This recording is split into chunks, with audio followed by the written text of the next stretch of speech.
Okay, let's start. बेटा उसमें question में आपको डाउट क्या है बेटा? जो आपने क्वेश्चन किया उसमें क्या डाउट है? पूरा क्वेश्चन समझानी।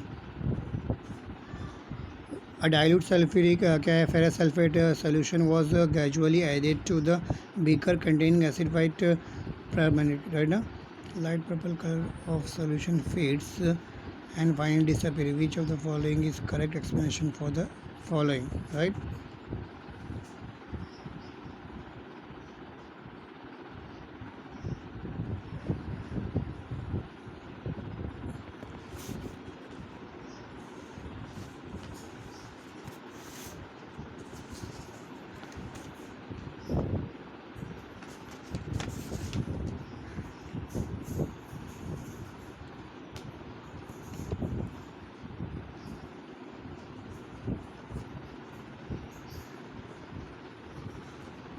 Yes, yes,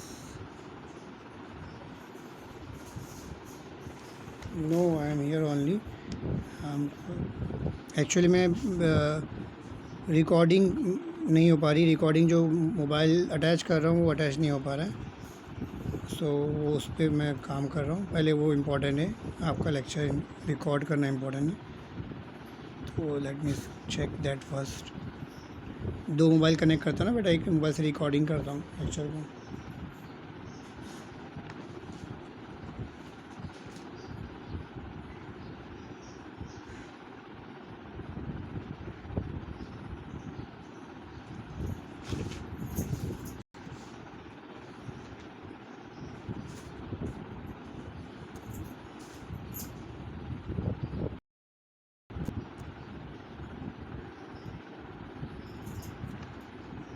इसमें क्या समझानी बेटा? बहुत इजी तो है, उसमें कुछ समझने के लायक कुछ में कुछ लग नहीं रहा।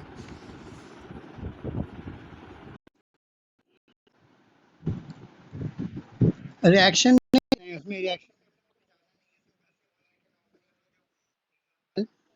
KMnO4 को हम लोग KMnO4, राइट, इसमें अगर FeSO4 डालते हैं, राइट ना, FeSO4 से रिएक्ट करते हैं फेरेक्सल एसिडिक मीडियम में, right. Acidic medium means H+ ion के प्रेजेंस में।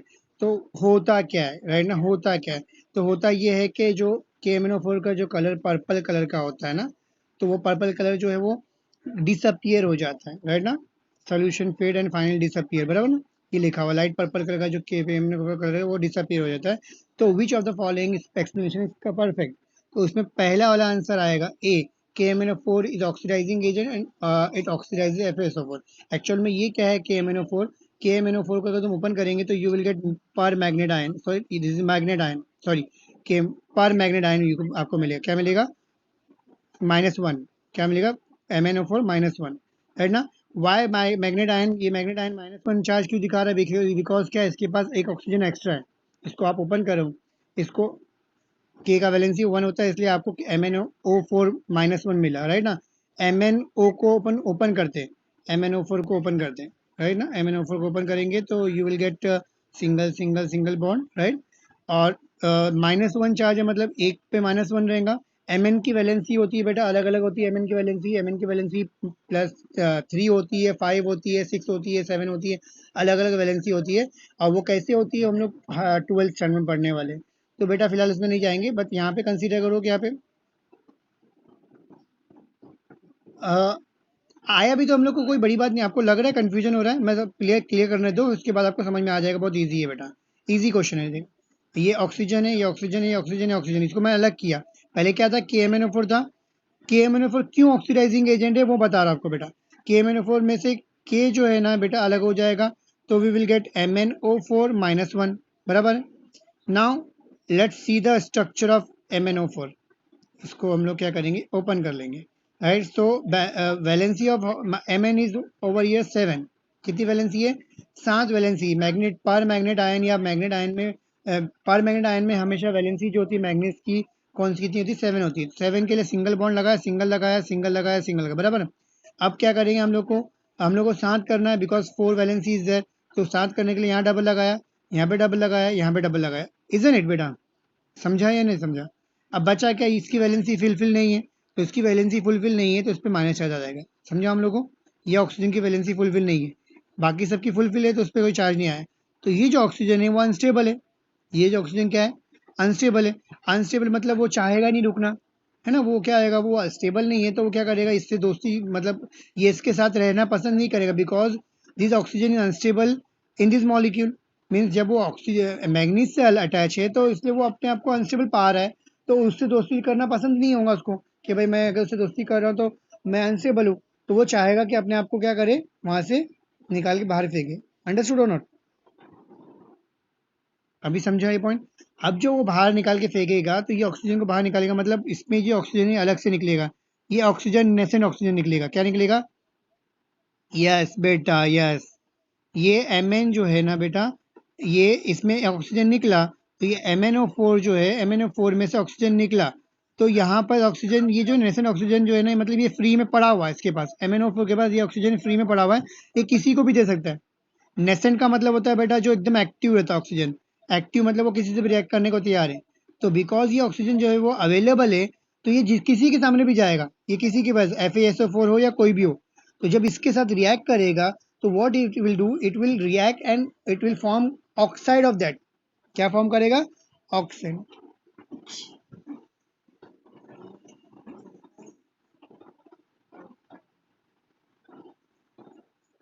KMnO4 ऑक्सीडाइजिंग एजेंट ही रहेगा, हाँ हमेशा ऑक्सीडाइजिंग एजेंट ही रहेगा, हमेशा 99% नहीं, 99.99%।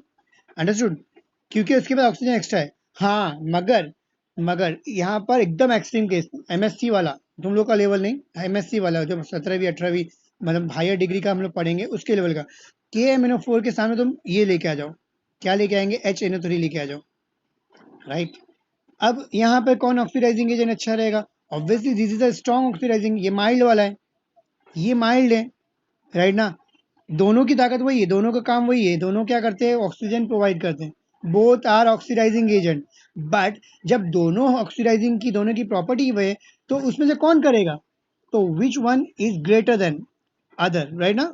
जो ज्यादा बेटर रहेगा, अच्छा ऑक्सीडाइजिंग रहेगा, वो ज्यादा वो ऑक्सीडाइजिंग करेगा, और सामने वाले को चुपचाप से ऑक्सीजन लेना पड़ेगा।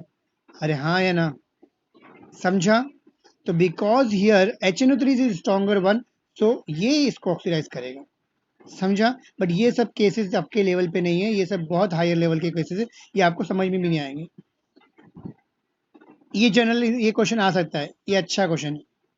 हाँ कोई और डाल देंगे, आपको पूछेगा बस KMnO4, बट ये भी चेंज कर सकता है, instead of KMnO4 they can ask you K2Cr2O7। K2Cr2O7 is also a mild oxidising agent बेटा, you should know the means number of oxidizing agent, list of oxidizing agent, right? A mild, strong, which one is strong, which one mild oxidizing agent. So K2Cr27 means potassium permanganate, it is also a good sorry, mild oxidizing agent. Cr2O3, it is a strong oxidizing agent, right, chromate. And if you talk about HNO3, strong oxidizing agent, understood. Br2, mild oxidizing agent. So these are the list of oxidizing agents. So they can use, instead of KMnO4, they can use other oxidizing agent also, right ना, K2Cr27 भी डाल सकते हैं आपके। Understood, समझा? If you want I can explain you K2Cr2O7 also, right ना। इसको भी आप ओपन करो, K को हटा दो, you will get Cr2O7 -2, right. So आप अरेंज करो, CrO रहता है बेटा बीच में बॉन्ड, और फिर यहाँ पे ऑक्सीजन अटैच करो ऐसा, you will get the answer, समझा हम लोगों को। और एक आंसर जो आपको मिल जाएगा फ्री में ऑक्सीजन, तो वो ऑक्सीजन जो है नेसेंट ऑक्सीजन रहेगा, और वो अच्छे से ऑक्सीडेशन करेगा, समझा? तो here there is no need to of reaction, reaction क्योंकि इसकी बहुत हार्ड है, अब मैं करा भी सकता हूँ मगर आपको समझेगा ही नहीं, मेरी बात उसमें कैसा है बहुत, मैं एक शॉर्टकट में पूरी रिएक्शन नहीं कराता हूँ, तो थोड़ा सा शॉर्टकट समझाया था, फिर भी तुमको आपको समझाता हूँ, हाँ बताता हूँ आपको, समझाया था फिर भी, वही मैं बोल रहा हूँ। होता क्या है, FeO के अंदर हम लोग जब H2SO4 डालेंगे, तो it will react with this and you will FeSO4 water over here, right? Here what is the valency of our fluorine? +2, isn't it? Here also the what is the valency of fluorine? +2, right ना। Oxidation state क्या है? +2, understood, यहाँ तक clear है बेटा। Now if you react this, समझो ये जो है ना KMnO4, KMnO4 क्या है, जैसे एग्जांपल FeSO4, मैं एकदम इजी करके देता हूँ, वैसे तो रिएक्शन ये है नहीं, रिएक्शन जो है वो और थोड़ा डिफिकल्ट है, मगर फिर भी मैं आपको इजी करके समझा, आपने बोला रिएक्शन चाहिए तो रिएक्शन भी दे देता हूँ आपको, KMnO4, राइट ना। मैं इसको ऐसा लिखता हूँ, FeSO4 when react with nascent oxygen. किसी रिएक्ट कर रहा है बेटा? नेसेंट ऑक्सीजन, अरे हाँ है ना, ये नेसेंट ऑक्सीजन किसका है? KMnO4 का। वेरी गुड बेटा, KMnO4 से जो ऑक्सीजन आया था वो ऑक्सीजन है, तो ये ऑक्सीजन इससे रिएक्ट करेगा, ऑक्सीजन माइनस होता है, it will react with Fe, and what I will get Fe2O3, what I will get Fe2O3 here. If you see this, ये 2 कहाँ से आया? यहाँ से आया -2 से, ये 3 कहाँ से आया? +3 से। पहले यहाँ पर Fe क्या है? +2 था, वैलेंसी यहाँ पे कितना आया? +3 हो गया, तो चार्ज इंक्रीज होगा, ऑक्सीडेशन जब बढ़ता है तो उसको हम लोग क्या बोलते हैं? ऑक्सीडेशन बोलते हैं, ऑक्सीडेशन, है ना। जब चार्ज बढ़ता है किसी के ऊपर, किसी का वैलेंसी बढ़ता है, किसी का ऑक्सीडेशन नंबर बढ़ता है, तो यू विल से it is the definition of oxidation ना, मैंने बताया था आपको शायद इससे पहले, what is the definition of oxidation. Oxidation means what? Increasing oxidation number. तो ऑक्सीडेशन नंबर अगर इंक्रीज होते हुए दिख रहा है आपको, तो you can say that FeSO4 का ऑक्सीडेशन हो रहा है। अरे हाँ है ना। आप if you talk about this, बोलेगा सल्फेट कहाँ गया सर, तो वो भी बता देता हूँ। सल्फेट के से भी रिएक्ट करेगा, Mn से भी रिएक्ट करेगा। Sulphate react with other both both, right ना, के एन है, तो के से रिएक्ट करेगा तो you will gate K2SO4, K2SO4, right ना, के, this is -1, this is +1, so we will get K2SO4, and it will react with MnSO4, so you Mn से भी रिएक्ट करेगा तो you will get MnSO4, right ना। What is the valency of Mn? तो Mn की valency अलग अलग criteria में अलग अलग होती है, वेरी होती है, तो यहाँ पर फिलहाल के लिए इसकी वैलेंसी +2 रहेंगी, इसकी -2। हाँ, हाँ 2 ही, वही बोल रहा हूँ, 2 है तो ये -2 है, तो बोथ आर सेम, तो आपको बैलेंस करने की जरूरत नहीं है। सो आपको आंसर में व्हेन यू रिएक्ट KMnO4, मैं बैलेंस नहीं कर रहा हूँ, बैलेंस करूंगा तो आपको समझ में नहीं आएगा, इसलिए मैं बैलेंस नहीं कर रहा हूँ। मैं फिलहाल इजी वे में आपको जो बना सकता था बता दिया। तो FeSO4 को रिएक्ट करेंगे तो what answer, what is the product you will get from this, वो लिख देता हूँ, K2SO4 प्लस MnSO4 प्लस, अरे यार, MnSO4, and next one is what? Fe2O3, right? So these three product you will get. और कोई डाउट बेटा? समझा अच्छे से? पूरा डिटेल में बता दिया बेटा, ठीक है। मेरे को 2 मिनट दो बेटा, मैं एक्चुअली जब से बिजी था तो लेक्चर पे लेक्चर कंटिन्यू हो रहा था, मैं लेक्चर में चाय नहीं पिया, सिर्फ 2 मिनट दो, फटाफट चाय पी के मैं को कंटिन्यू करता हूँ, चलेगा ना बेटा? Okay, 2 minute wait for me, 2 minute, हाँ बेटा, सिर्फ ला बेटा, ला, जल्दी ला, जल्दी ला।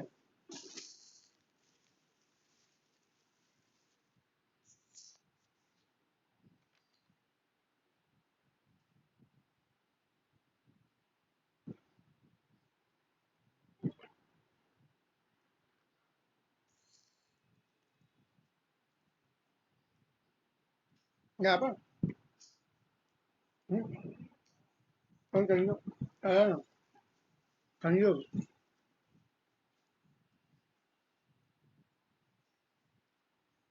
जल्दी।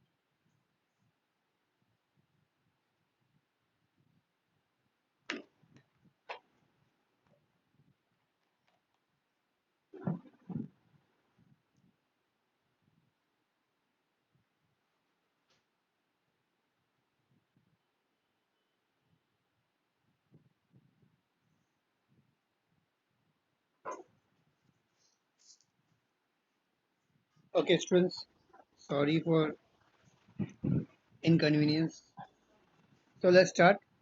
मैं स्क्रीन शेयर, वो पीपीटी शेयर करता हूँ।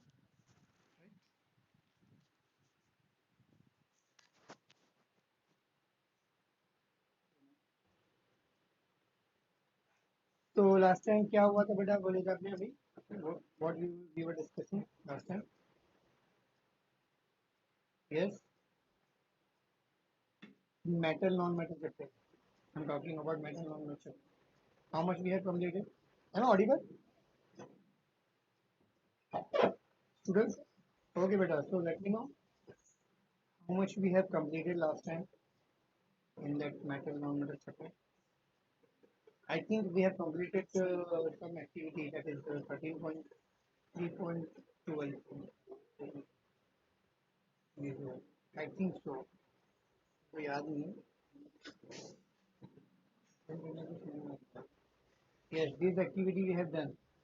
12, 3.2, right? ना displacement reaction, isn't it? याद आया किसी को? Yes, student. याद है नेल के बारे में बात की थी हमने. नेल डीप करेंगे तो FeSO4 will displace, right? Fe डालेंगे अगर CSO4 में तो CSO4 का जो कलर है वो क्या होगा, चले जाएगा. याद आ रहा है आपको? बेटा कभी भी याद रखना, नेक्स्ट टाइम से जब भी आप लोग पढ़ेंगे तो आपको क्या करना होता है, नेक्स्ट लेक्चर में पढ़ के आना है. बहुत ज़्यादा गैप हो गया है तो हो सकता है आपको याद नहीं हो. यस और नो? या कुछ याद आया? किसी ने तो लिख के रखा है. टिक मार्क करने का ना बेटा, कहाँ तक हुआ है. Okay, so we will start from this, that is how do metal and non-metal react, right? Now means metal non-metal, why they are reacting, we have seen that, right? In about activities, different activities we have seen about the what about the metals and non-metal, right? Now we have seen different activities, right? In that activity what we have seen that metals and non-metals are reacting with different things, right? Now they are reacting, displacement reaction take place and other reactions are also taking place, right? Now अलग-अलग reaction हो रही है.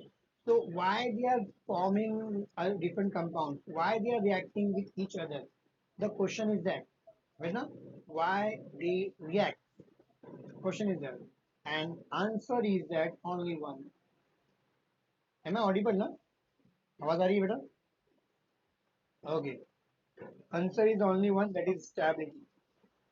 In universe, all, but I think start में बताया था, all the elements wants to be stable, right? ना whatever they do ना, they do just because of stability. Sorry, हाँ.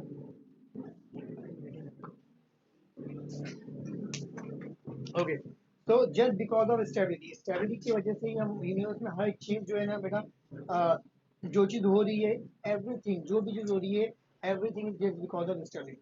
To attain the stability, right? Here also the elements also require stability, and to attain the stability, they what they uh, follow octet rule and duplet rule, or duplet rule. Now what is our octet rule and duplet rule? Most of the element form or follow octet rule. Few are there like hydrogen and helium, right? Few are there which follow duplet rule. Now what is octet rule? uh, the rule is this rule. Yeah, very good beta. This rule suggests that eight electrons should be there in outermost, right? Now the element which is having 8 electrons their outermost shell, right? Now they are stable in nature.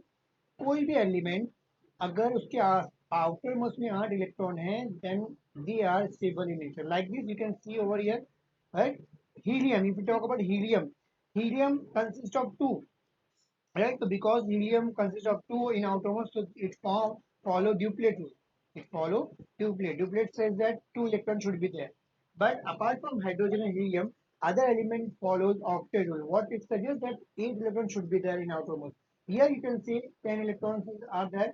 So if you means if you write the electronic configuration over here, you will get 2, 8.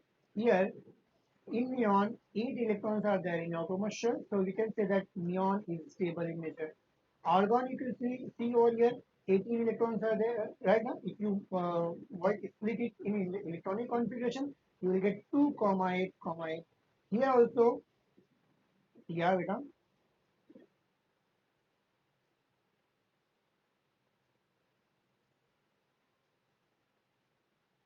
yes,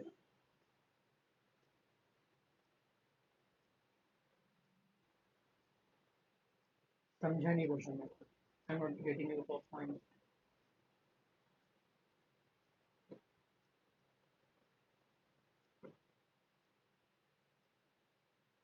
Yes, हाँ.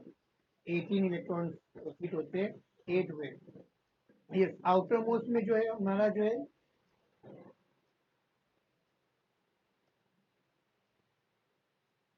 एक minute बेटा, एक minute, 2 minute.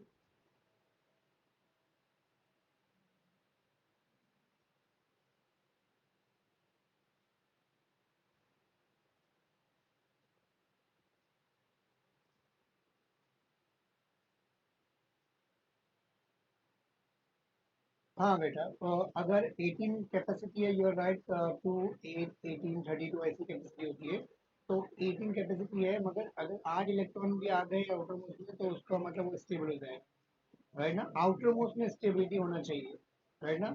Actual में ये हम लोग follow ही नहीं करते, जो आप लोग इलेक्ट्रॉनिक कॉन्फ़िगरेशन फॉलो करते हैं ना, वो फॉलो नहीं करते। We always follow Aufbau's principle. क्या फॉलो करते हैं? अफगॉस प्रिंसिपल। अफगॉस प्रिंसिपल आपको है क्या, आपके सिलेबस में कभी पढ़ा है आपने? अफगॉस प्रिंसिपल, अफगॉस प्रिंसिपल, अफगॉस प्रिंसिपल कभी पढ़ा है बेटा? नहीं। अफगॉस प्रिंसिपल कैसा होता है बेटा, जैसे कि एग्जाम्पल मैं इसको लिखूंगा तो क्या लिखूंगा, 1s2 2s2 2p6, राइट ना। तो in this case you can see that outermost consist of what, 8 electron, right ना। अब ना आउटरमोस्ट का शेल किसको बोलते हैं बेटा? जो सबसे बड़ा, जो ये जो इसको बोलते हैं प्रिंसिपल क्वांटम नंबर। अभी मैं इसमें ये सब 12 का 11 का पढ़ा रहा हूँ। तो ये जो है ना, ये प्रिंसिपल क्वांटम नंबर है, ये प्रिंसिपल क्वांटम नंबर है। तो प्रिंसिपल क्वांटम नंबर जो शेल के बड़े होते हैं ना बेटा, उसको हम लोग, जो ऑर्बिटर के प्रिंसिपल क्वांटम नंबर बड़े होते हैं, ये तीनों में सबसे बड़े प्रिंसिपल क्वांटम नंबर कहाँ पर है? ये टू, ये टू है। तो ये दोनों जो है प्रिंसिपल क्वांटम नंबर बड़े हैं, तो इसका मतलब इसके इलेक्ट्रॉन खाली देखने का हम लोग को। तो ये दो और ये 6, मतलब टोटल इलेक्ट्रॉन कितने हैं? 8 इलेक्ट्रॉन है, इसका मतलब ये ऑक्टेट है। अंडरस्टूड। एक और एग्जाम्पल देता हूँ, आर्गन का एग्जाम्पल देता हूँ। आर्गन को ओपन करेंगे तो क्या आएगा? 18 है, 1s2 2s2 2p6 3s2 3p6। अब आप ये बोलेंगे, आप सर ये कैसे लिख रहे? ये आपको मैं हायर डिग्री में सिखाऊंगा, तो यार उसमें नहीं जाना है। अब यहाँ पे देखो, आउटर मोस्ट इलेक्ट्रॉन कौन सा है बेटा? आउटर मोस्ट इलेक्ट्रॉन कौन सा है? ये आउटर मोस्ट इलेक्ट्रॉन है, देखो बेटा, है ना। आउटर मोस्ट मैंने आपको बोला, क्या देखना है आपको? प्रिंसिपल क्वांटम में बड़ा वाला कौन सा है? तो यहाँ पे 1 है, यहाँ पे 2 है, ये दोनों के पास। और ये तीन, दोनों के पास क्या है? 3 3 है। ये बड़े वाले ये, अरे हाँ है ना। मैं सबको समझ में आ रहा है पॉइंट? तो ये बड़े वाले, तो इसका मतलब ये मेरा आउटर मोस्ट शेल है। तो आउटर मोस्ट शेल में कितने इलेक्ट्रॉन है देखो, 2 and 6 मीन्स टोटल इलेक्ट्रॉन, एक इलेक्ट्रॉन हर है, therefore it is stable. Understood? Now understood बेटा? This outermost shell is also called as valence shell. Sure? समझा बेटा? डाउट क्लियर हो बेटा? आपने एक बच्चे ने पूछा था कि डाउट सर है, वो जो 18 वाले का डाउट है, तो वो समझ में आया बेटा? तो ये हम लोग फॉलो ही नहीं करते एक्चुअल में, ये आपके लोअर स्टैंडर्ड के लिए ठीक है, पर हायर डिग्री, हायर स्टैंडर्ड में ऑफकोर्स फॉलो करते हैं। And according to that easily आपको समझ में आ जाएगा कि आपको करना क्या है ऑफकोर्स के जरिए। ठीक है बेटा? Okay, now you can check over here. ये सोडियम देख लो, सोडियम में भी आपको इसमें 1 आया, वैसे ही इसमें भी आएगा, देखो 11 इलेक्ट्रॉन्स आर देयर। तो इलेक्ट्रॉन को आप लिखेंगे तो 1s2 2s2 2p6 3s1। तो हियर देखो, आउटर मोस्ट कौन सा रहेगा, सबसे बड़ा कौन सा है? ये है क्या? नहीं, सबसे बड़ा ये 3 वाला है ना। तो इसका मतलब only one shell is there, only one orbital is there, right? This is the outermost. So this is the outermost. How many electrons are there? One electron is there. So we can say that only one electron is there in sodium outermost shell or valence shell. समझा बेटा? अरे बोलो हाँ या ना, please. हाँ बेटा, any doubt is there you can ask me, जैसे बच्चे ने पूछा। अंडरस्टूड और नॉट? आपको समझ में आ रहा है? यस, एक बच्चे ने बोला, व्हाट अबाउट अदर स्टूडेंट? हाँ बेटा। Okay, so here you can see it. So it has one electron in its valence shell, outermost shell, two electron in our valence shell, three electron in valence shell, right now, right? Similarly, if you see chlorine consists of 7 electron, right now, 6 electron, 5 electron, right now, in their valence shell. So they require 8 electron in their valence shell. What they require? They require 8 electrons, but they are having less than 8 electron. What they will do? They will react with each other, and simple सी बात है, जैसे कि मेरा, मैं example देता हूँ। जैसे कि अभी हमारा एग्जाम्पल देखते हैं, मेरा हमारे जो चेतन है और युवराज, चेतन भाई साहब बोल, चेतन हमारी क्राइटेरिया क्या है, स्टेबिलिटी का क्राइटेरिया हमारे सबके लिए, हम लोग समझो इंसानों के लिए भी क्राइटेरिया जो है एज का है, राइट ना। 8 होना चाहिए, 8 लाख रुपीज, समझ लो 8 lakh rupees should be there, right ना। और तो 8 लाख के ज्यादा भी रहेगा तो भी अनस्टेबल कहलाएगा। कंसीडर करो क्राइटेरिया ये है कि 8 होना चाहिए। 8 लाख से ज्यादा भी रहेगा तो वो अनस्टेबल है, 8 लाख से कम भी रहेगा तो अनस्टेबल है। चेतन के पास जो है वो 7 लाख रुपीज है। How many are there? 7 lakh, बराबर है, यस और नो। और हाँ, उसके बाद अगर बात करूंगा कौन है भाई, युवराज, युवराज के पास कितनी है? 9 लाख रुपीज है। हाउ मेनी है? 9 लाख रुपीज है। तो क्या युवराज स्टेबल है? नहीं, अनस्टेबल है। क्या चेतन स्टेबल है? नहीं, अनस्टेबल है। What they will do, right, दोनों बाजू बाजू में बैठे हैं, और दोनों बाजू में बैठे तो लोग को, yes they will form bond, they will partner, they will do partnership, they will do partnership. भाई तू मेरा एक तो 1 लाख रुपए मुझे दे दे। हालांकि वो 1 लाख देना बड़ा काम है, क्योंकि 1 लाख की, 1 लाख तो एकदम अनस्टेबल हो रहा है। एक एक्स्ट्रा चीज की वजह से क्या हो रहा है, वो अनस्टेबल हो रहा है। Right, to attain the stability it require what to donate 1 lakh rupees. तो ये क्या करेगा, युवराज will what donate 1 lakh rupees to Chetan, and after donating what we will get 8 lakhs is there, 8 lakh, right ना? Both will consist of what, 8 lakh, right ना? So हाँ, तो वही यहाँ पर भी होता है, right? So element which is having 7 electrons in the outer shell will gain 1 electron, right now this chlorine will gain 1 electron, right, from the element which is having 1 electron in the outer shell, like sodium, and they do partnership, and you get sodium chloride form, right, a formation of sodium chloride over here. अरे हाँ है ना। In similar way, magnesium consists of 2 electrons in their valence shell, and sulfur consists of 6 electrons in their valence shell. What they will do? They will react with each other, and magnesium will donate electron to what, sulfur, and both will happy, right? तो ये electron donate करेगा तो ये हट गया, इसके outermost में कितना हो गया, 8 इलेक्ट्रॉन हो गया। ये इसको देगा तो इसके पास 6 से, यस बेटा, यस एस भी खुश हो जाएगा। In similar kind, phosphorus will react with aluminium. Phosphorus consists of 5 electrons in the outermost shell, a valence shell, and aluminum consists of 3 electron valence shell. So aluminum, what they need, aluminum will donate 3 electron to phosphorus, isn't it? And after donating and after transfer of electrons, we can say both will happy, isn't it? And both will form octet in their outermost shell, and therefore both are stable. So why they are doing the reaction, or what, why they are the bond? Because to attain the stability, and how they are attaining the stability to complete their octave, isn't it? यही चीज दिया हुआ है आपको यहाँ पर example के तौर पे, यही दिया हुआ है जो मैंने अपना बर्बक किया वही दिया हुआ है। You can see over here, sodium consists of what? Sodium consists of 2, 8, 1. One electron is extra. So sodium को ये बहुत परेशान कर रहा है, ये इलेक्ट्रॉन लूज कर देगा। After losing electron, it will have what? 2, 8 electrons. So outermost is 8 over here. So octet completed. And sodium जो यहाँ सोडियम था, सोडियम ने इलेक्ट्रॉन लूज कर दिया तो you will get sodium plus. एक इलेक्ट्रॉन गया ना, तो जो चीज जाती है कोई चीज तो गरीबी गया, गरीबी आएगी ना। मैं आपको बोल चुका गरीबी की निशानी क्या होती है, पॉजिटिव। जमीन सर की केमिस्ट्री में गरीबी की निशानी मतलब क्या, पॉजिटिव। तो एक इलेक्ट्रॉन गया तो एक पॉजिटिव आएगा, 2 इलेक्ट्रॉन जाएगा तो 2 पॉजिटिव आएगा, समझा।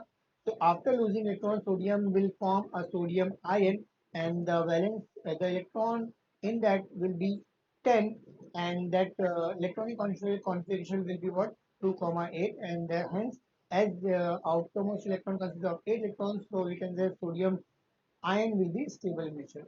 Understood or not?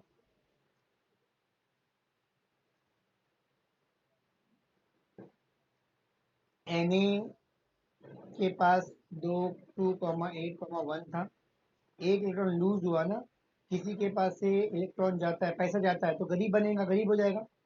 मेरे पास समझो कि मेरे पास 11 लाख रुपया है, मैंने 11 लाख में से 1 लाख रुपया किसी को दिया, दान किया, तो क्या मैं 1 लाख से गरीब हुआ कि नहीं, पहले मुकाबले में, पहले के मुकाबले में, बराबर है।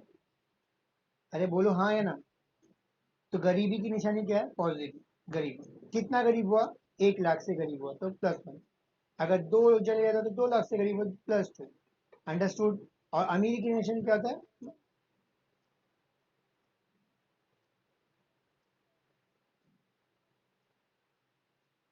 रिएक्टिव नहीं होना चाहिए। हाँ, very good question, very very very good question. अरे मैं आगे बोल रहा हूँ बेटा, कंटिन्यू करने दो। After complete explanation you can ask your question. Very good question बेटा। नाउ सीएल, सीएल को कंप्लीट करते हैं। सीएल कितना है? How many electrons are there? 2,8,7, right? 2,8,7। Here 7 electrons are there, so to become stable it require 1 electron. तो जो electron उसने loose किया सोडियम ने ना, तो वो इलेक्ट्रॉन ये जल्दी से ले लेगा। ये इलेक्ट्रॉन हवा में चल रहा है ना? बीकर में दोनों Na और Cl दोनों है, तो ये हवा में से छोड़ दिया, वो ले ले, तो ये इलेक्ट्रॉन को वो जल्दी से ले लेगा Cl। After gaining the electron, what will get? We will get sodium ने, तो क्लोरीन ने एक इलेक्ट्रॉन लिया, तो क्लोरीन ने एक इलेक्ट्रॉन लिया, तो क्या आएगा? 1 लाख रुपए आया। मैं बोला अमीरी की निशानी माइनस होना चाहिए, तो माइनस आ जाएगा, -1 हो जाएगा, because 1 electron is there. Isn't it? अरे आ रहा है समझ में? वेरी गुड बेटा। So we are getting 2 ions over here, sodium plus and Cl minus. यहाँ तक क्लियर हो गया? एज यू टोल्ड मी, कौन बोला बेटा क्वेश्चन? क्वेश्चन क्या किया था बेटा कि वो नॉन एक्टिव नाम? युवराज भाई। तो युवराज बेटे ने, युवराज ने बोला बेटा कि ये दोनों जो है, दोनों हाईली स्टेबल हो गए, both are stable in nature, right? तो why they are reacting? They are not reacting at all. They are not reacting. Reacting हो चुकी है, रिएक्शन कर चुके हैं इन्होंने। ये gaining and losing of electron is nothing but a reaction ना। I have already told you that what is the reaction? Reaction is nothing but a breaking and making of bond. अरे हाँ या ना?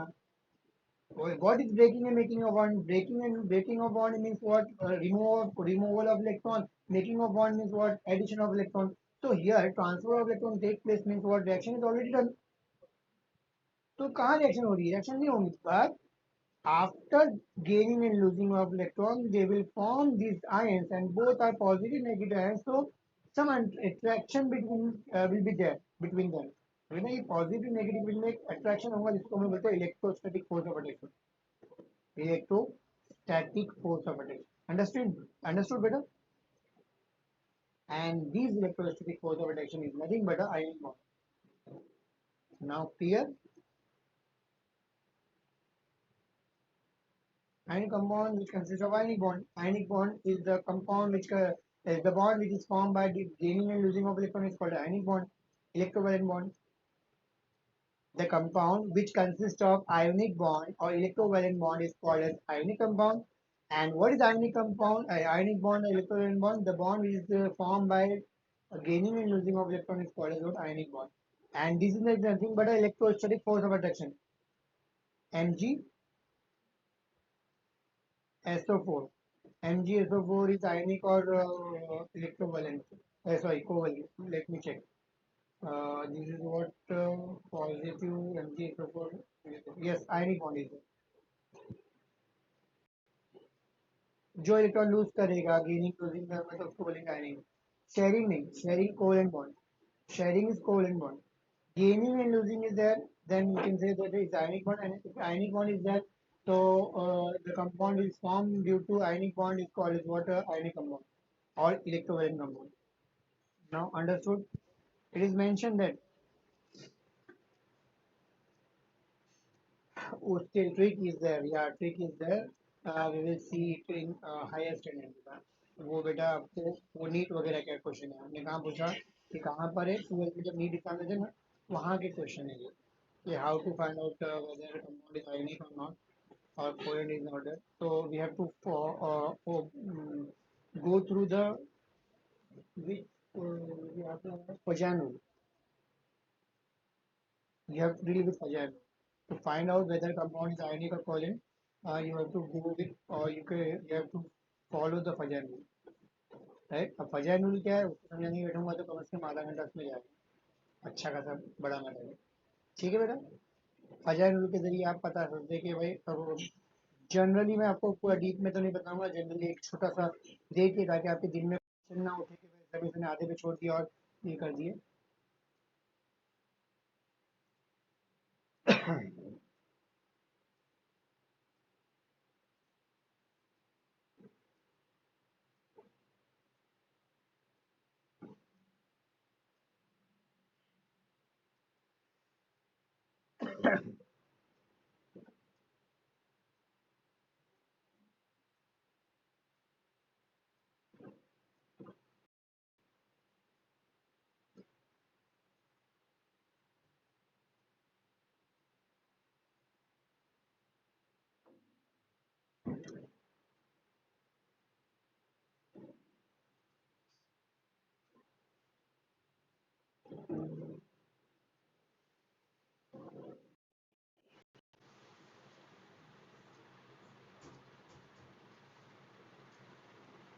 ओके,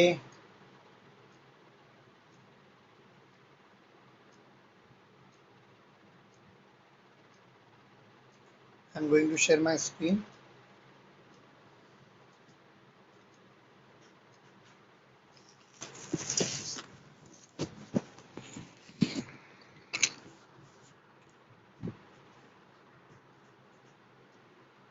ओके, हाँ क्या चल रहा है क्वेश्चन अपना?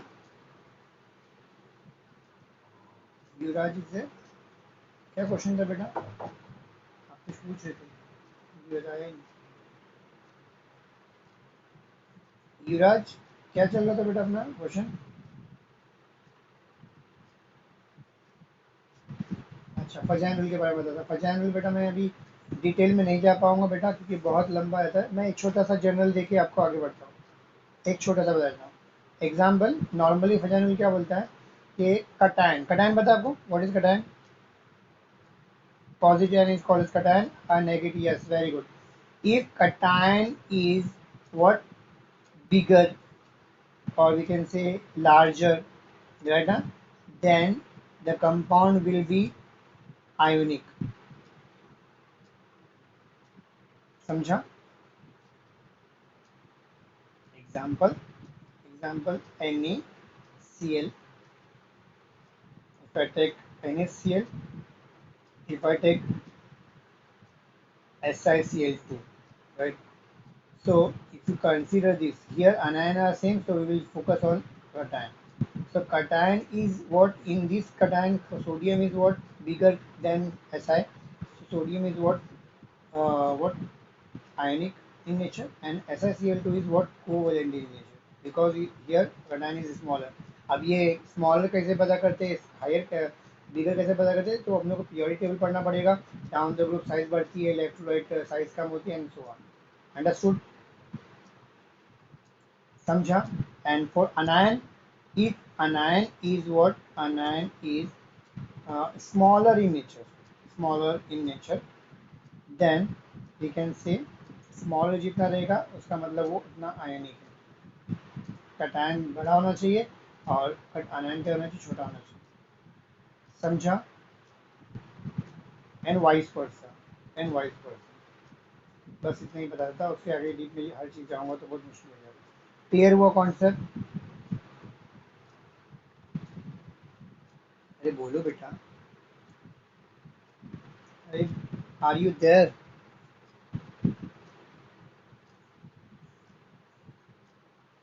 हाँ, सो अंडरस्टूड एक ही बच्चा है खाली, युवराज ही पढ़ रहा है क्या? What about other student? स्वर, स्वरांगी, चेतन, आर यू देयर ना बेटा? So you should respond. Chetan, okay बेटा। सब बच्चे कहाँ गए? वो सेकंड लेक्चर में आए नहीं, रिजॉइन अगेन बोला था मैंने। क्या हो, समझ में नहीं आ रहा है क्या? बच्चे गायब हो गए,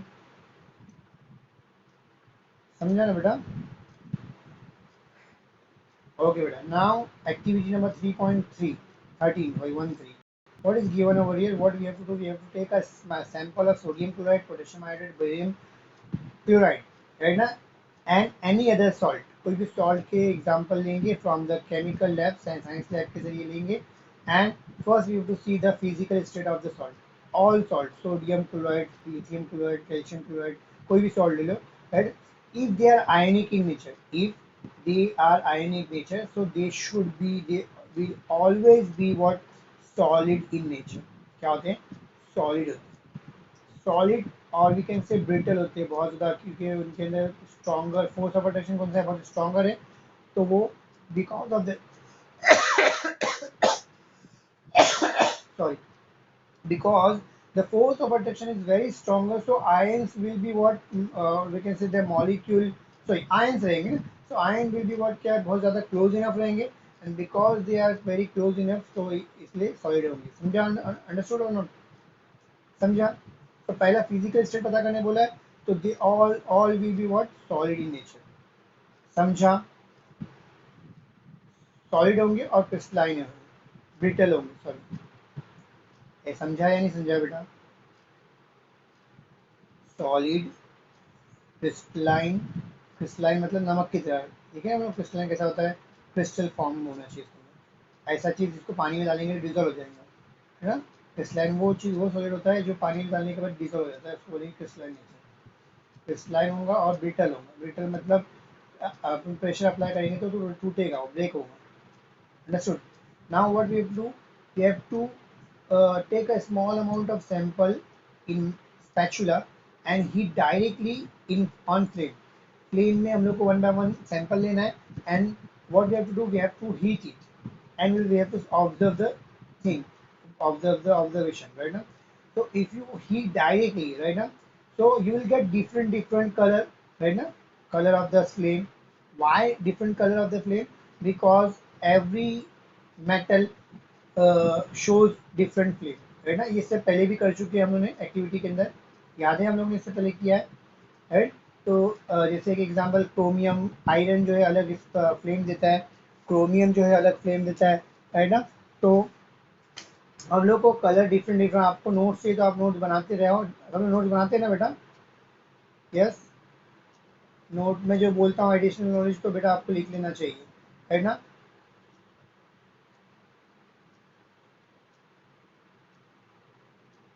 एक मिनट, एक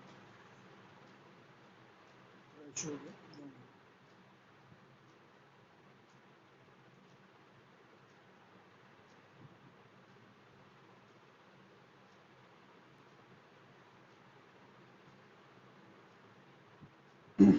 हाँ, तो मैंने क्या बोला था, what I was saying that if you heat the different different element, right ना, in a flame you will get different different colour, right ना। अलग अलग जो एलिमेंट होते हैं उनके अलग अलग कलर होते हैं, राइट ना। जैसे कि एग्जांपल आपको बताऊंगा, तो स्ट्रॉन्शियम जो होता है, सोडियम होता है, लिथियम, राइट ना। सोडियम, लिथियम, स्ट्रॉन्शियम, कलर याद नहीं आ रहा।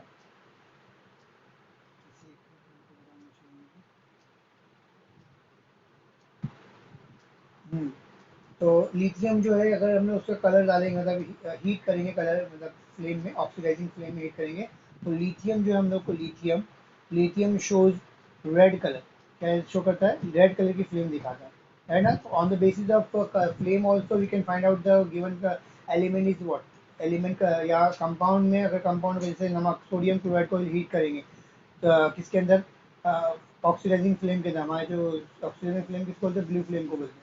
आप लेके जाओ अपने जो स्टोव है उस पर करो, तो आपको अगर यहाँ पर ऑरेंज कलर की फ्लेम मिलेंगी, कैसे मिलेंगी, ऑरेंज कलर की अगर फ्लेम मिलेगी तो you will see that sodium is there, है ना। सोडियम जो है ऑरेंज कलर की फ्लेम देते हैं, येलो कलर आप ऑरेंज कलर बोल सकते हैं, ऐसा कलर रहता है, ये जो कलर है, समझा। तो आपको ऐसा कलर मिला, इसका मतलब सोडियम है, right. If you take potassium, right ना, तो पोटेशियम जो है शो करता है पिंक कलर, पिंक कलर, इसको सही वर्ड, पिंक का भी शेड होते हैं। तो पिंक में जो लाइलैक शेड और शेड होता है, पता होगा किसी ने, अगर लड़कियों को ज़्यादा अच्छे से पता होते हैं कलर के शेड। तो लाइलैक कलर जो होता है बेटा, वो जो है रिस्पॉन्सिबल होता है पोटेशियम के लिए, या पोटेशियम जो है in flame it shows lilac colour, rubidium shows red color, cesium shows blue color, right? Calcium shows red color, right? Orange red color आता है. Strontium shows red color, barium pale green color, copper bluish green, right? Etc. So there are many element, अलग अलग element जो है आपको अलग अलग colour देते हैं। तो यहीं पे वही बोला है कि what will the color of the flame, तो different different compound will what give different flame, right? Do these metal compound melts? Yes, they melt on different temperature, right now. Like, on the basis of force of attraction, what kind of force of attraction is there, right now? If you see, right, तो जितना ज़्यादा उसके अंदर force of attraction, मतलब difference रहेगा, electro negativity difference रहेगा, उतना ज़्यादा वो एक दूसरे को अट्रैक्ट करेंगे, और जितना ज़्यादा अट्रैक्ट करेंगे उतना उसके बीच में क्या रहेगा, फोर्स ऑफ अट्रैक्शन रहेगा, ज़्यादा रहेगा। फोर्स ज़्यादा है तो उसको तोड़ने के लिए, उसको ब्रेक करने के लिए it will require more temperature. Like if you take example CaO, CaO is ionic compound. Here Ca की positive valence Ca plus two, here minus two है, राइट ना। दोनों में अगर देखेंगे oxygen is highly electronegative element, right ना। We know that after flowing in periodic table, oxygen is highest electronegative, has highest electronegativity. Ca is positive, highly positive in nature. So because both are highly electronegative and highly positive in nature, so force of attraction between them will be strongest. And because of that, we can say that calcium will what melting point and boiling point will be more, isn't it? But if you talk about calcium chloride, same element ही लेते हैं हम लोग, calcium chloride, Ca is there, but here chlorine, the electronegativity of chlorine is less than oxygen, right? And here because electronic difference is very less compared to CaO, so therefore it requires less temperature than CaO. Understood? Yes or no बेटा? अरे आ रहा समझ में? Okay, युवराज कहाँ गया? युवराज समझ में आया? क्या अब तुम्हारा मुंह बंद हो गया? युवराज चले गया छुट्टी पे. ओके, अदर स्टूडेंट अंडरस्टूड है बेटा? Now if you compare what NaCl with CaCl2, right now if you compare over here, so here chlorine is common, so let उसको डिस्कस नहीं करते, we'll discuss this right now. So यहाँ पर देखो आप क्या करेंगे, इसकी वैलेंसी कितनी है, +2 है, इसका चार्ज कितना है, +1 है. तो यहाँ पर चार्ज इसका बहुत ज़्यादा है Ca का, तो Ca का चार्ज ज़्यादा है, इसका मतलब क्या करेगा, Ca जो है Cl को ज़्यादा अच्छे से अट्रैक्ट करेगा. If you talk about this, तो ये charge of Na is +1, so it will attract, but it is less than CaCl2. So here attraction is more. Okay, यहाँ पर ओके, यहाँ पर अट्रैक्शन की बात नहीं है, यहाँ पे क्या ऐसे किया इसने, अट्रैक्शन इज मोर. तो यहाँ पर अगर आप देखेंगे तो फोर्स ऑफ अट्रैक्शन, यहाँ पर देखो एक minute, melting point boiling point ऐसे किए थे.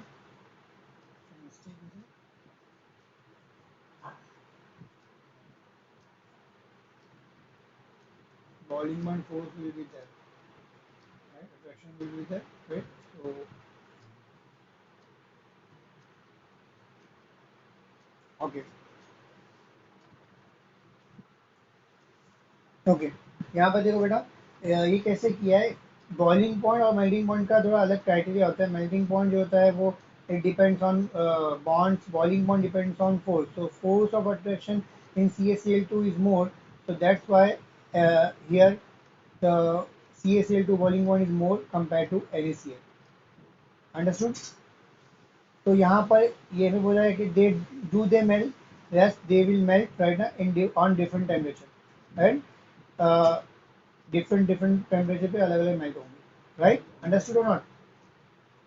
Now we have to talk about dissolution और वी कैन से सॉल्युबिलिटी.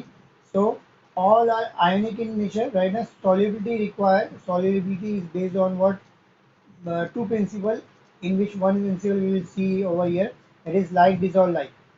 क्या आएगा, लाइक डिजॉल्व लाइक मीन्स अपने वाले को डिजॉल्व करते हैं या घोलते हैं, अपने वाले को अपने आपस में घोल लेते हैं. एग्जाम्पल यहाँ पर समझो, example there are 4 persons are there, 4 लोग हैं, यहाँ से एक बंदा आ रहा है, ये बंदा जो है वो इन लोगों का पहचान वाला है, राइट ना.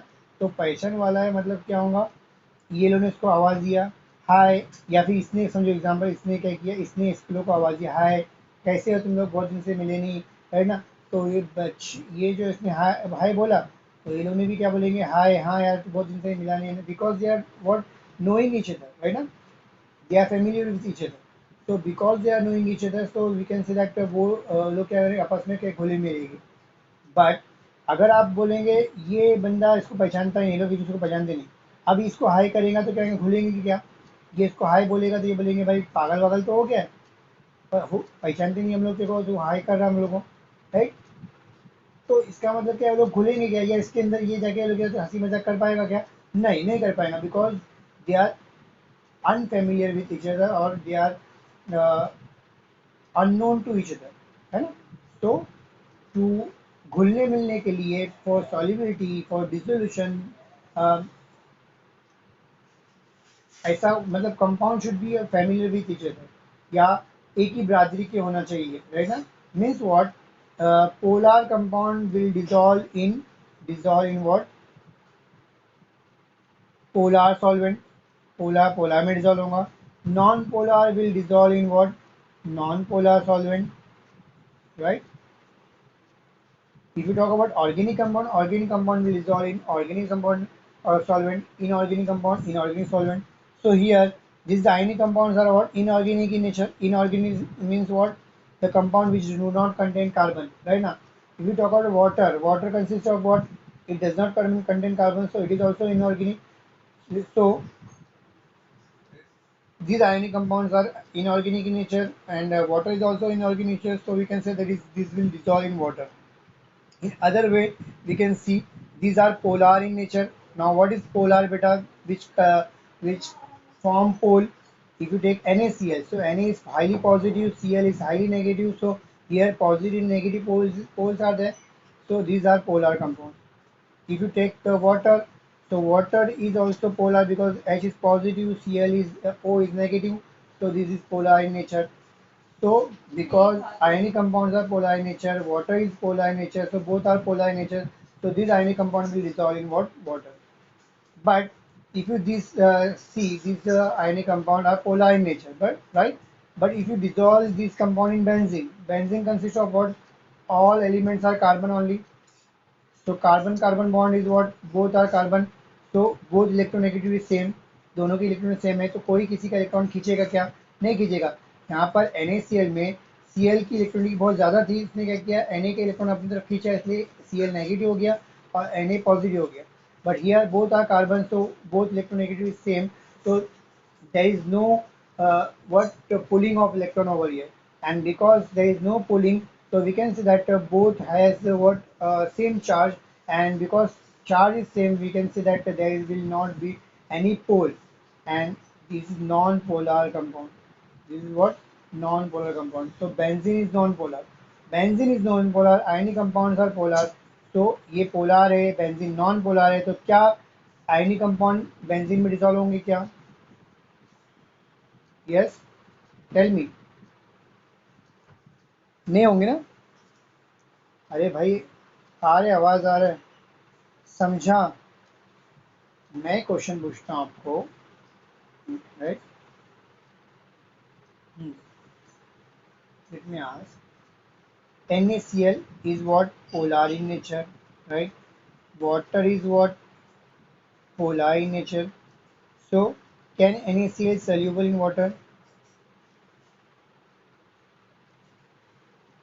यस बोलो बेटा सभी को बोलना है क्वेश्चन ये है NaCl पोलर है हाँ यस ना okay now tell me calcium oxide this is polar in nature calcium is positive oxygen is highly negative so it will oxygen जो है बहुत बड़ा गुंडा है इलेक्ट्रोनेगेटिव बहुत ज़्यादा है तो वो सारा इलेक्ट्रॉन खींच लेगा और नेगेटिव हो जाएगा so this is polar water is polar so it will be soluble or not or dissolve in what dissolve or not yes very good let me check another example if I take example of calcium chloride in benzene now tell me is calcium chloride is soluble in benzene or not? Calcium chloride polar or not? Please tell me. Calcium is what positive in nature. Cl is highly negative, so it will pull the electron and may right now polar in nature, right? What about benzene? Benzene is polar, non-polar. Benzene is non-polar. So will it be soluble in benzene? Okay, beta, not soluble. Understood? एक ही बच्चे को समझ में आ रहा है बाकी बच्चे को समझ में नहीं आ रहा है ऐसा कुछ है यस श्रेयस मनोवे मनस्वी अंडरस्टूड ना okay beta so understood so activity is over now over here so we have completed our activity we have to see that all compounds like sodium chloride ionic potassium iodide barium chlorides right now if you take the example of this compound so what will be the state so I have told you that because force of reduction is very strong so this compound will be what will be solid in nature crystalline and brittle in nature then if you heat this compound you what you will get different flames right now because they consist of different elements so they will get you will get different flames what kind of flames I have already told you then if you heat this compound will they melt yes they will melt right now on different temperature right?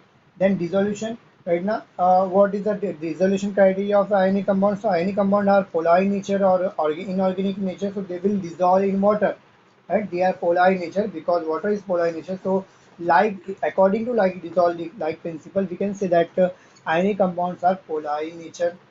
But if we talk about this ionic compound solubility in other compound, organic compound, other organic compound like petrol, kerosene, right now, benzene. So these are what organic compound. They consist of what? They consist of carbon-carbon bond. They consist of carbon-carbon bond because they consist of carbon-carbon bond. So these petrol, kerosene, benzenes are what? Non-polar in nature. Right now, petrol, kerosene, benzene. These are non-polar in nature, while ionic compound is polar in nature. So we can say that ionic compound is insoluble in what? These kind of organic solvents, isn't it? Last point is there, conductivity is also there. So if you talk about ionic compound are what? Bad conductor of electricity in solid state, right? Now what is conductivity? Before going into it, we have to understand that we should understand that what is conductivity. What is conductivity? Conductivity is nothing but a migration of ion. What is conductivity? Migration of ion is called as conductivity, right? So, to conduct electricity, right now the compound must have free ions, mobile ions. मतलब किसी की conductivity conduct करने के लिए उसके अंदर free ion mobile ion होना जरूरी है ना? अब फ्री आयन होना जरूरी है मतलब क्या बोल रहा है बेटा? समझ में आ रहा है मैं क्या बोल रहा हूँ? फ्री आयन होना चाहिए. फ्री आयन है क्या? NaCl. NaCl consists of ion, Na plus and Cl minus, but they are what? Held together by electrostatic force of attraction, right now? Electrostatic force of attraction is held. So because they are held together, so they are not free, they are not mobile, they are not mobile. We are talking about mobility, right now? So here mobility, there is no mobility is there, right now? So because they are not mobile, they are not free. So we can say that they cannot be migrate, and because they cannot migrate, so it is a bad conductor of electricity. So all ionic compounds are in all ionic compound the ions are held together by electrostatic force of attraction, and therefore they are not mobile. They are not free. So we can say that they cannot be migrated, and hence because they are not migrate they cannot be migrate, so they cannot conduct electricity. But but in solution form, if you dissolve this what this type of compound NaCl, LiCl, this compound in water, what you will get in water? You will get what? You will get ions, free ions. Na plus will be separated by Cl minus, right now the force of attraction will break, and you will get the free ions. Na will separate, Cl will separate, and you will get different free ions over here. And here we are getting mobile or free ions, and right now, so these ions are mobile in nature or free in nature, right now. So they can migrate, and as they can migrate, so we can say that they can conduct electricity.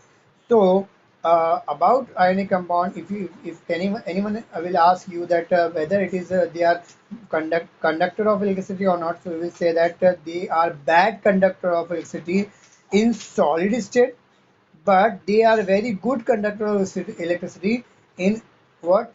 In its solution, and in what? In its solution and what better? In its molten state.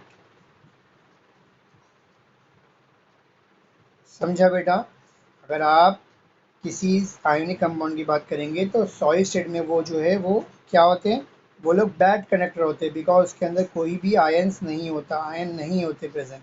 मतलब ion होते हैं मगर free ions नहीं होते, because ions जो है वो एक दूसरे से अट्रैक्टेड रहते हैं किसके जरिए? इलेक्ट्रोस्टैटिक फोर्स ऑफ अट्रैक्शन के जरिए, और इसीलिए वो लोग फ्री नहीं होते, और फ्री आयंस नहीं है तो इसका मतलब माइग्रेशन नहीं होगा, और माइग्रेशन नहीं होगा इसका मतलब bad conductor. But if you talk about solution, in molten state, they form free ions, LiCl. If you talk about any right now, they will form free ions, and because free ions are there, they will migrate, and they will migrate. So therefore, they are good conductor of electricity in molten and what? In what? Aqueous solution or solution form. Understood? आपने देखा ही होगा ना three idiot, right ना। जब आमिर खान आता है उसके वो खेला जाता है, रैगिंग की जाती है ना, तो चम्मच का यूज़ करके करता है, राइट ना। तो आपको पता होगा। तो salt are very good conductor of electricity in solution form, right? So here some properties is given on the basis of activity. So on the basis of activity, you can say that the physical nature of what ionic compound is what they are solid in nature, right now, and they are hard in nature. Here, why they are hard? Because the positive ion and negative ions are held together by strongest force of attraction, that is electrostatic force of attraction, and because of that they are brittle in nature. When you apply pressure they will break into two parts. What is brittle? It is given over here. If you apply pressure, they will what break into two pieces, two or more pieces, right now. Then melting point, boiling point. The melting point, boiling point will be high of ionic compound. Why high? Because the force of attraction between them is very high. When a strong force is there, and to break that force, it requires high temperature. So therefore, melting point and boiling point will be high. Now third one is solubility. As I told you that these compounds are what polar in nature, and water is also polar in nature. So then so that we can say that ionic compounds are soluble in water, while these compounds are insoluble in what the organic solvent like kerosene, petrol, and benzene, etc. Because they consist carbon-carbon bond. Since they consist carbon-carbon bond, therefore they are non-polar in nature, and while our ionic compounds are polar in nature. So on the basis of that, both are different from, though both belongs from different category. That is, solvent is belong from what non-polar category, and our ionic compound is polar in nature. So we can that they are insoluble. Why? Because of that only they are insoluble in organic solvent. Understood? And conductivity, as I told you that compounds are what ionic compounds in solid state, they do not contain any free ions. Therefore they are bad conductor of electricity. But in solution and molten state they consist of migrate. They consist of what free or mobile ions. Therefore they can migrate, and because they are migrating, therefore we can say that in solution and in molten state ionic compounds are good conductor of electricity. Understood? Yes. बेटा समझा? Till yet any doubt is there?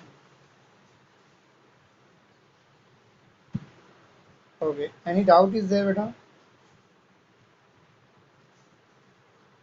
Okay बेटा, luckily बेटा lecture हो गया अपना। Lecture नहीं मतलब अपना हो पाता था, मेरे को लगा था आज नेटवर्क इशू था, बट लकीली हमारा नेटवर्क ने आपको धोखा नहीं दिया, लेक्चर हो गया। Because here we have to start with different topic, that is extraction of metal, right ना। सो वो टॉपिक पूरा के पूरा सेम है, extraction of metal, metal what is metal, from where, what is the mineral, what is the difference between minerals and ore, right? How to extract metal from ore, right? So these kind of question we have to what we have to learn in this topic, right? Extraction of metal. So it is what related to each other, these all slides till here. So because all slides are related, so we will do in next lecture. Okay beta? Okay, so